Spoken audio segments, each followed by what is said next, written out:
Hello, ladies and gentlemen. My name is Kurt. Welcome back to Far Lands or Bust.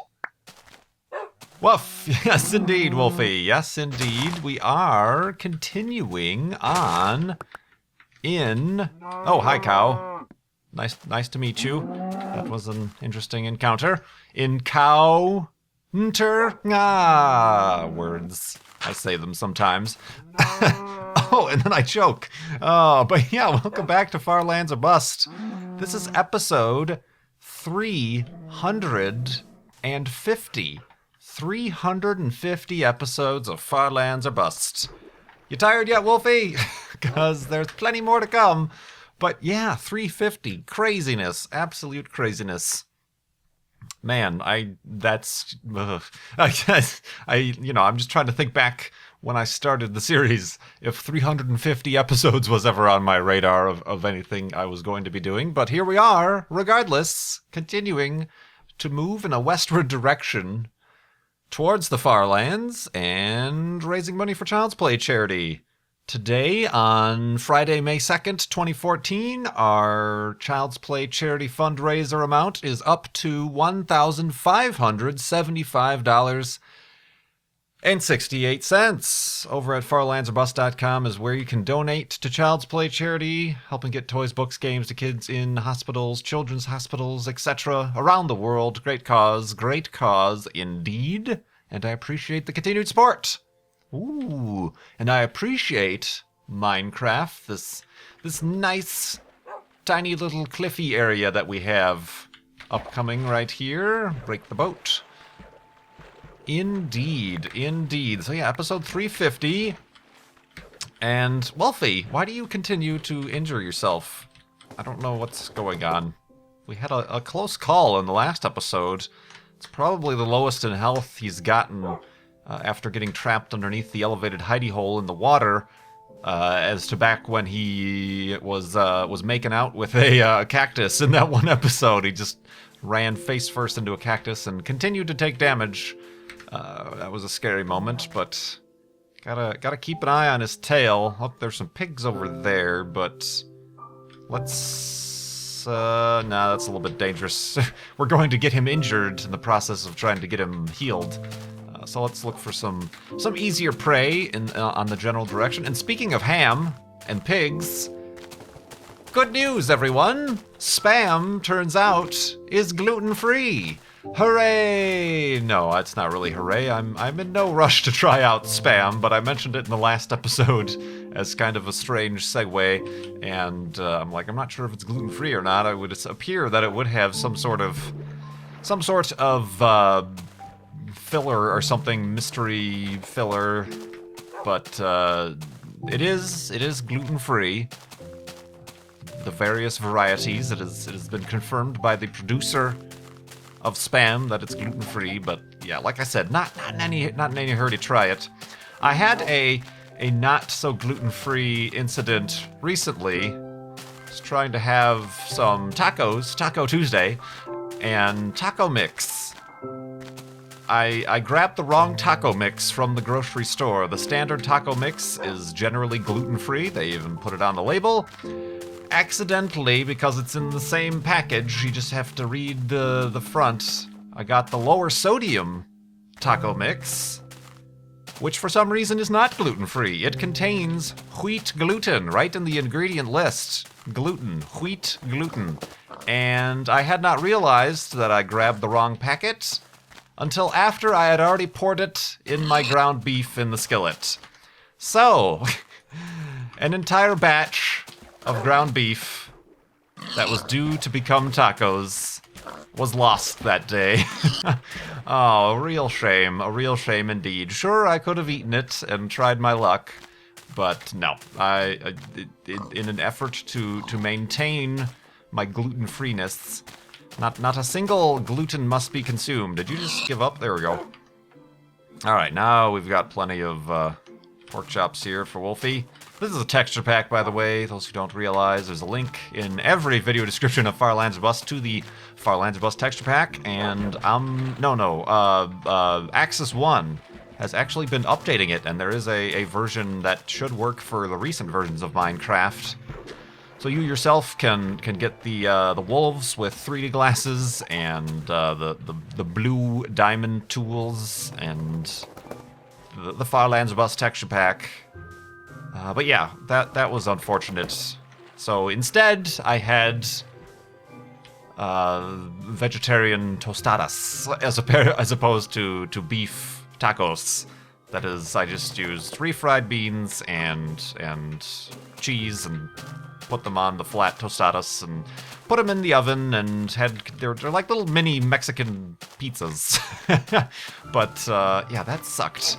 It was one of those things. I sprinkled the taco seasoning on the beef. Whoa, Wolfie, you gave me a little bit of a boost there.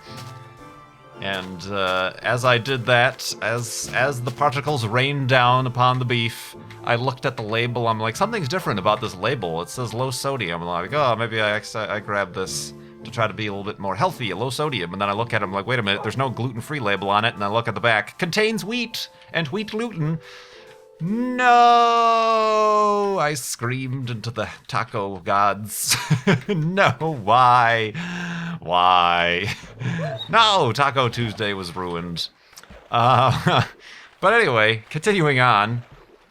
I did want to talk, I do have a little bit of a topic to talk about. I talk about YouTube. I try not to, talked about it a lot in the early days of Farlands Bust, 300 episodes ago or so. Talked about like YouTube and YouTubing, and because people always ask, oh, what's it like to be a YouTuber, and what this, that, or the other, and blah, blah, blah, blah, blah. I tried to pull myself away from that recently in the last 200 or so episodes because it just felt a little bit too pat on the back-ish. It felt a little bit too, it doesn't apply to many of my viewers. Can't really associate with it, so I tried to not talk about that so much. But in the last episode, I mentioned how I'm kind of in a happy place. I was mentioning my other series that are going up on YouTube to try to, encourage you if you're just a Farlander. If you want to check out other series on my channel, and how I'm quite happy with the quality, the amount of videos I'm uploading for you all. Certainly I could do more. Certainly I could do higher quality and or better or something. But I am happy right now with what I am doing. That's a spawner?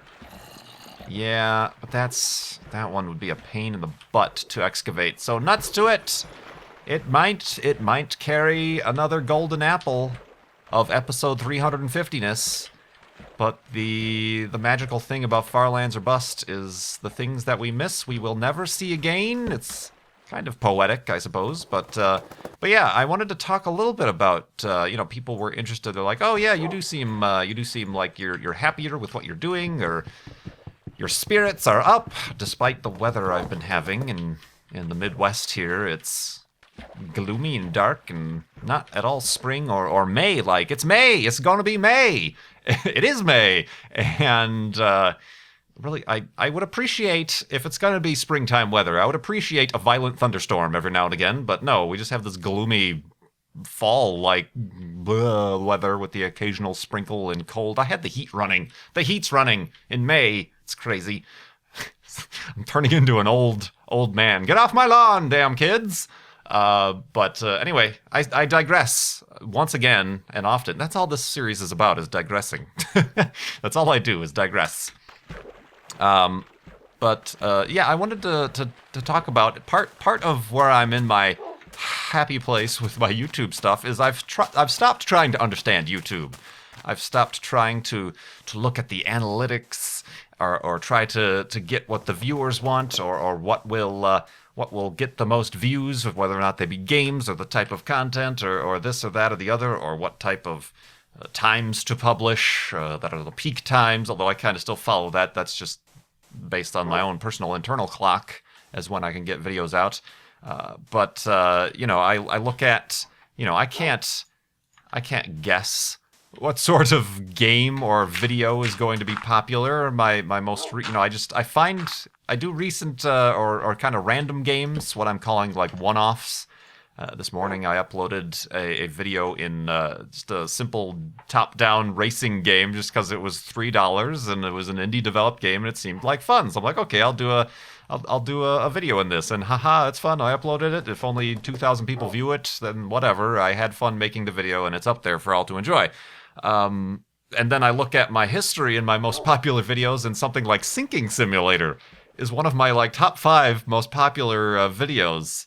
That was another situation where I saw this, I'm like, oh, this seems interesting, I'll make a stupid little video on it, and like, bam, 500,000 views. It's like, what? What is going on? It's you can't predict, and so I've simply stopped trying to predict, and I'll continue my thoughts on this after we go to sleep and wake up and continue on in the morning. Oh, where's the bed?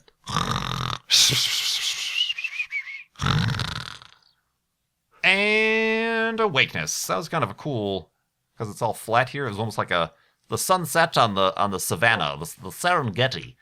It seemed like those iconic pictures with the giraffes and hippopotami and other such wilderness things in the distance. But anyway, once again, we digress.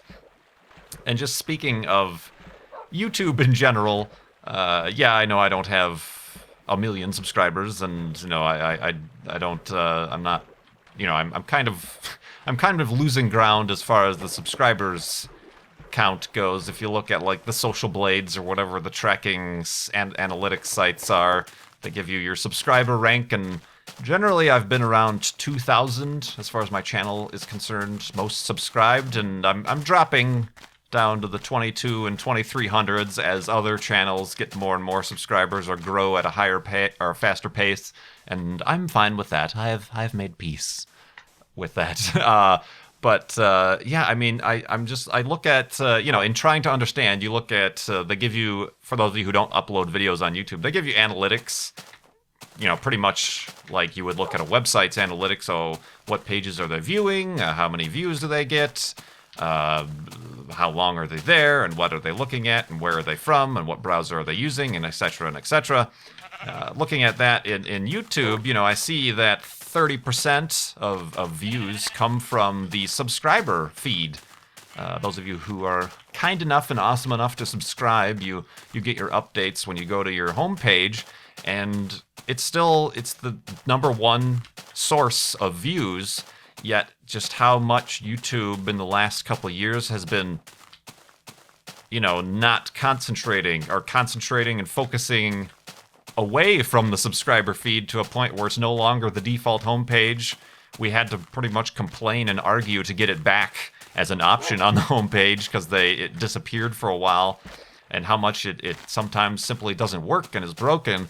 It's still the number one source of views, and you know, just you know, okay, that's fine, that's great, but there's nothing I can do to change what YouTube has done to defer away from that. Also, surprisingly, 18% of views come from the actual channel page. So people are going to youtube.com/KurtJMac and either watching the current episode of Far Lands or Bust on that page, which YouTube wants you to put actually, like if you're not subscribed, you'll see a video. They want you to put like a trailer to entice people to subscribe and watch, but I just put the most recent episode of Far Lands or Bust, as I've been doing since the beginning. But 18% come from the channel page, so people finding videos on the channel page. That's why I've tried to put a bunch of sections in there that seem interesting. I've organized, you know, you can access all of the Far Lands or Bust playlists from that page. I put up all of the Far Lands or Bust flashbacks as a section of videos. Also the one-off videos. You know, I just list the one-off videos, everything from that most recent video in the touring car racing or whatever it's called, Legend, that game, to the, you know, Amnesia video I did, you know, videos where I just find a fun video game and I do one video on it and call it a day, are up there. The most popular videos, my racing, I've been able to collect all of my racing series is there, and Kerbal Space Program is, of course, popular as well, so I put that up there. So yeah, I mean, a lot of people, that's kind of surprising to me that people go to the actual channel page and find videos via that. So, you know, and that's despite the changes that they've made where we have not been entirely happy. I suppose we've grown into what they've done to our channel pages, and they continue to change about the channel pages, but that's an interesting statistic to look at. Of course, 10% I see also come from YouTube search, whether or not they are searching directly for my videos, or perhaps some of you are looking for, oh yeah, what happened to Farlands of Bust episode 11 when he started, or people maybe just searching. A lot of it comes from people searching Farlands, come from that, and they'll get Farlands of Bust, obviously, so that's interesting. Also, Kerbal Space Program, my videos come up pretty high in the search feed, mostly due to the fact that it's a show, and again, that's a feature that's disappearing in favor of playlists. Where was I going with this? But also, kind of surprising, and something I do question, but I try not to, again, I'm trying not to worry too much, is that external websites don't bring a lot of views. You know, I know a lot of people focus on when their videos are posted to Reddit, or us particularly the Mindcrack subreddit. There goes those shears. That's fine. Got plenty of wool. Only 3%, less than 3% actually, of total views come from external websites in total. And of that 3%, only 30% of that comes from Reddit. 7% comes from Twitter, which makes me wonder, why do I bother posting all of my videos to Twitter when they get posted? I mean, that also includes when people click like, and if they have it enabled to share likes, you know, that's not really getting shared too much via Twitter, so not that many views coming from Twitter. Facebook, only 2.4% of that 3% of total views comes from Facebook. Less than 1,000 views per month. And I have a dedicated Facebook page, and I have buttons and stuff, and I'm always wondering about and considering just getting rid of the Facebook page, because I have to manually post videos there and kind of administer that, and for 2.4% of 3% of my total views, is that worth it? You kind of question sometimes. Views and referrals from roosterteeth.com, like I mentioned last episode, got mentioned by Gavin again. I have more views coming from roosterteeth.com than I do my Facebook page. So kind of, the stuff that makes you think, but lately I've been like, whatever. I'm just kind of in my habit. And perhaps that's also a problem. You know, you sometimes do need to react and innovate and change to the way things are working, but and perhaps that's why I'm dropping as far as my subscriber rank is concerned. Oh no! Panic and freak out, everybody. But yeah, these are just things I'm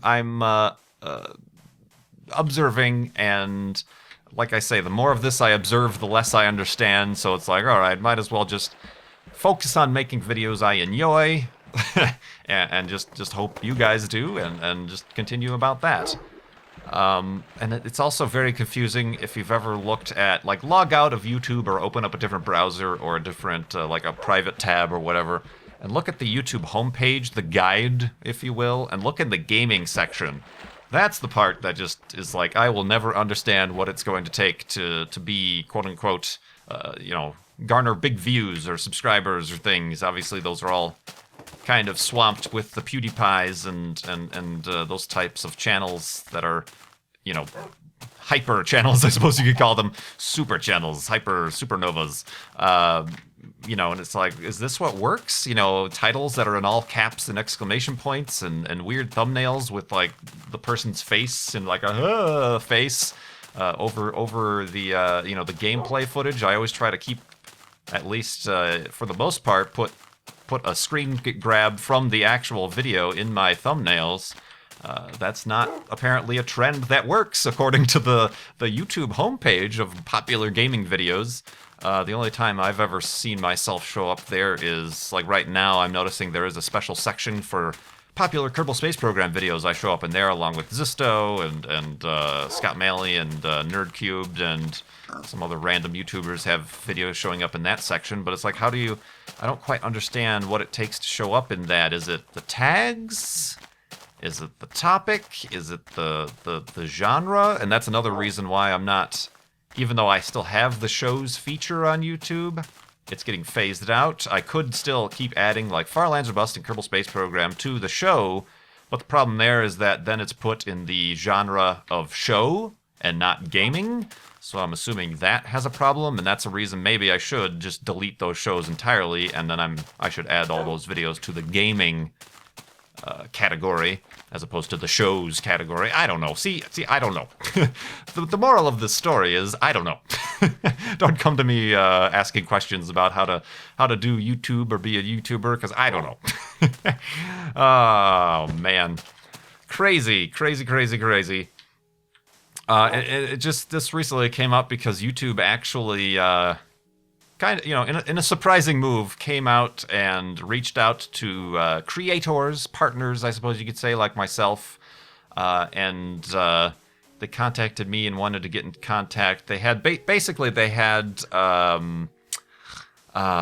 like promo advisors, or not really representatives. I can't really go to them for technical questions. They're not like my own personal support, but people who I talked to on the phone multiple times over the course of the last few months, who we had they gave marketing lessons, and it was helpful and nice to talk to somebody from YouTube and have that connection, but they were quite apparently maybe, this person was nice and helpful and doing their job, and I'm sure they had a list of dozens of YouTubers to call and talk about these things, but I think they were probably... Let's go to sleep, hold on.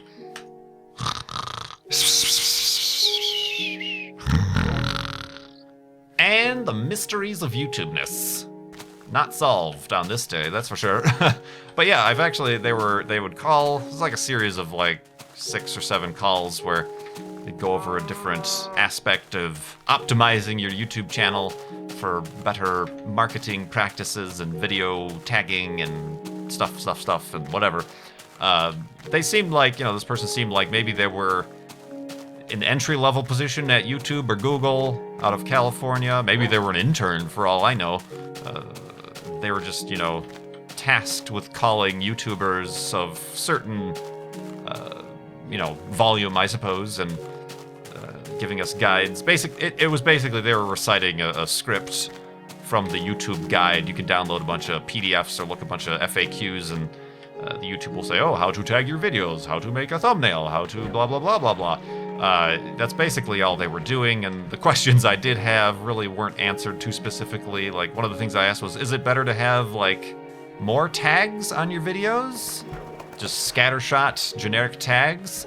Or fewer, more targeted tags, very specific tags, but only 3 or 4 tags? Because that's kind of the way, as far as in web design, it used to work when keywords were a thing, was don't spam 1,000 tags on your page, be very specific, and then those are the keywords that will get targeted for your search results. And I really didn't get an answer from that. The answer I got was, well, have specific tags, but also generic tags are helpful. Oh, okay. That didn't answer my question at all.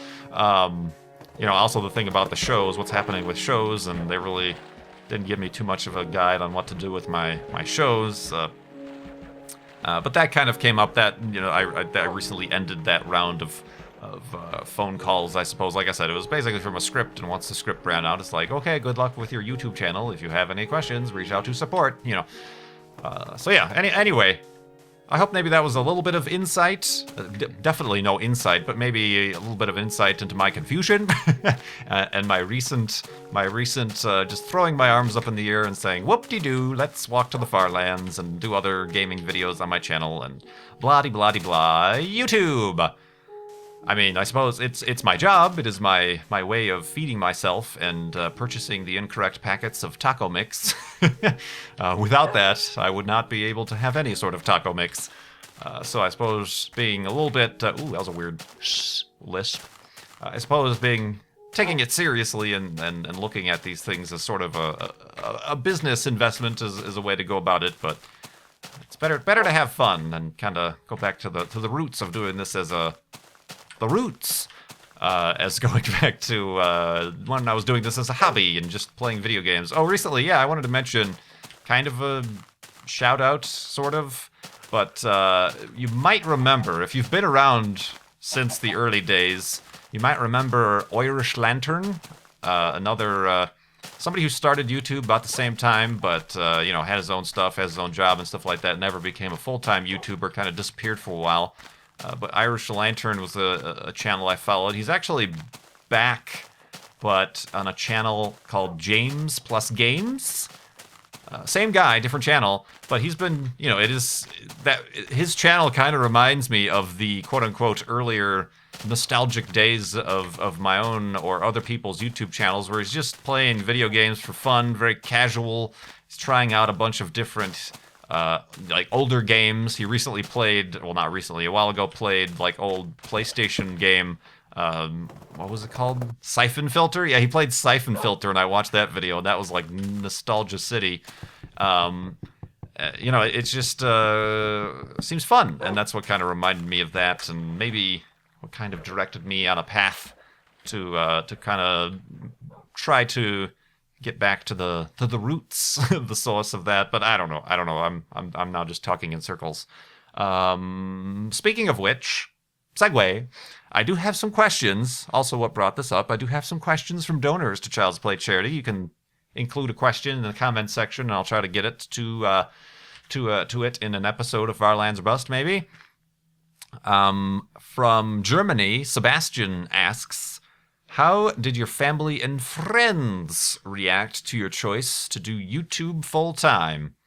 And then similarly, John M. asked, does your family actually watch your videos? It was kind of a thing I didn't share. I still don't really share too much. It was kind of weird at first because it was a hobby. It's kind of like, I suppose you young whippersnappers, you have your Tumblrs, perhaps your Twitters, your journals, your blogs. It would be, just imagine if you have one of these things where you feel as though you are free to post and repost and type things that are is your own personality. Just imagine your family, your parents finding your Tumblr. That's kind of how it felt when people in my own family started to find that I was doing YouTube. Even before, I still had a job, it was just for fun and something like that. They somehow found my YouTube channel. It's kind of that sudden, your heart sinks. You're like, oh God, now I have to start like censoring myself, or what did I talk about, and this or that or the other. That at first was kind of what it was about, so I was always a little bit hesitant to talk or kind of delve into that with family, and by no fault of their own. They're just curious and interested in what I was up to. So that was at first kind of the reaction to it, but also about the full-time thing was kind of weird, because it's kind of hard to explain how this works, how I'm able to actually make a living that is actually like possible to buy taco packets, and keep a roof over my head. It's not the thing that I went to college for. It's not the thing anybody goes to college for, I don't think. I suppose maybe they'll have some sort of online entertainment 101 course eventually in colleges, but so yeah, it was always weird to kind of breach that topic, but more recently, now that I've done it for a couple years, it is kind of just my job, and it's just a thing that I do. And recently I saw a more distant relative who's about my age, and they're like, oh, this is really cool that you're doing something that you love. You're playing video games kind of for a living, and I try to kind of dispel that myth that it's not just about playing video games for a living, but sure, why not? Let's say that I'm playing video games for a living. There's the playing of the video games is only a fraction of what is involved. But either way, I enjoy everything else associated with it. Making and administering T-shirt stores and editing. I enjoy editing and the Photoshop and the graphic design and blah blah blah blah blah. That's all stuff I enjoy. But so yeah, now it's less of a kind of a weird thing for me to try to explain. I suppose to older members of the family, like grandparents and things, that's a little bit difficult. since they aren't on the internet to know exactly how the structure works or anything. So that's a little bit more of a difficult thing to parse to them. But yeah, I don't suppose there was ever like a reaction. Like a, there's no shock and awe or anything like that. I suppose early on, perhaps a little bit concern about like, are you sure this is enough? Blah, blah, blah, blah, blah. Especially since I first quit my job, not with the aim to become a full-time YouTuber, but to find a different job. And after a while, I wasn't finding a different job within the same field. And it was eventually replaced with this. So maybe there was some concern there, I'm sure, but otherwise, I think now it's just a job that I do. Do I have enough? I could do some more wood. I'll take it from this nice. What's this color? I almost said bronze, but burgundy. Burgundy is the word I was looking for. Ron Burgundy. Colored tree. Oh, there's still one more. Bloop. And whether or not they watch, I suppose occasionally. I don't know that they're fans of the content per se, but I obviously you all know, well, you might. That was a while ago. Goober, my nephew, helped me make a video on the Mindcrack server earlier, and he watches my videos, and recently I found that they watched and had a fun time watching my Surgeon Simulator videos. And now he wants to play Surgeon Simulator. I think he has like the free version back at home on his mom's computer. He was able to play the early version of the heart transplant mode. But yeah, they like Surgeon Simulator. But yeah, I don't think I'm not sure of any other family members who actively watch the old Kurt J. Mac channel, which is fine. I mean, like I said, it still is a bit of a personal outlet, an artistic outlet. Maybe I don't know how much you want to get loose with the term artistic, but a creative outlet. There we go. It's a creative outlet. There's definitely things I talk about here that I generally don't get into in personal conversations, whether or not they, I'm definitely more, I suppose politically isn't the word, but just talking about things like, Comcast and net neutrality and stuff is generally stuff I won't get into conversations about that over Thanksgiving dinner or anything like that, so, there still is a little bit of that, and I try not to let that affect me too much. But yeah, this has been a YouTube episode of Far Lands or Bust. These are very rare things nowadays. Please don't think this is all the topics are going to be in the future. So, got this out of my system, shake it off, and that was the sound of my hands flapping around. And we'll continue next week into the next 350 episodes of Far Lands or Bust. Oh man, that's mental. Thank you everybody who continues to follow along. 350 episodes. We're in it for the long haul here, right, Wolfie? Oh, you already borked. You already borked. So yeah, I don't think I need anything else. I've got plenty of raw pork chops. Wolfie knows. And I think we're ready to sleep the weekend off, and I will see you on Monday. Thank you so much for watching. My name is Kurt. I will see you next time.